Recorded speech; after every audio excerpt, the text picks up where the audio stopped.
26. aprīlī 11. Ogres valsts tehnikumā atvērto durvju diena profesionālo prasmju darbnīcas. Aizupēs būs iespēja piedalīties šādu profesiju konkursos – meža mašīnu operators, mežsaimniecības tehnikas mehāniķis un mežsaimniecības tehniķis. Savukārt Upes prospektā 16 savas zināšanas varēs pārbaudīt topošie elektronikas un datorsistēmu tehniķi, būvizstrādājumu galdnieks un mēbeļu galdnieks, namdaris, koka māksliniecisko izstrādājumu izgatavotājs, grāmatvedis, sekretārs, lietvedis un klientu apkalpošanas speciālists. Atnākot uz šo skolu, deva izpildīt 3 uzdevumus, lai varētu saprast tieši kāds ir grāmatveža darbs un kādi būtu viņa pienākumi. Un pēc tam izsniedza diplomus par to, ka tu esi piedalījies šajās atvērto durvju dienās. Man likās, ka tā ir ļoti laba iespēja, un arī es bišķiņ pati pārbaudīju savas zināšanas, jo tur bija arī daži jautājumi par grāmatvedību, bet es pati neko nezināju vēl par to. Nekas īpaši sarežģīts nebija, es negatavojos neko, vienkārši atnācu, iedevu dažus uzdevumus, diezgan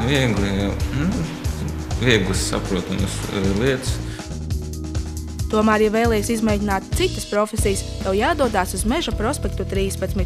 Tur būs iespēja izmēģināt savas prasmes šādās profesijās – turisma pakalpojumu komercdarbinieks, viesmīlības pakalpojumu speciālists, maizes un miltu konditorijas izstrādājumu speciālists, konditors, saimniecības vadītājs, reklāmas pakalpojumu komercdarbinieks, interjeru noformētājs, vizuālās reklāmas noformētājs, multimēdiju dizaina speciālists, apģērbu modelētājs, drēbnieks.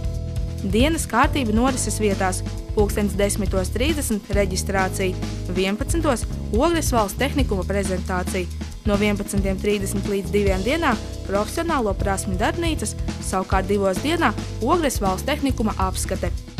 Aicinām apmeklēt konkursus profesionālo prasmju darbnīcās, jo tajos iegūtie diplomi dos iespēju iestāties Ogres valsts tehnikumā ārpus konkursa. Es uzreiz, kad bija pieņemšana, atnācu ar to diplomu, un mani bez eksāmena, bez visa pieņēma un uzreiz. Šeit ir labi apstākļi, mācību priekšmeti labi, skolotāji pretīm nākoši. Man ieinteresē arī grāmatvedības programma tāda pati par sevi, un tāpēc domāju, ka atnākšu uz grāmatvežiem.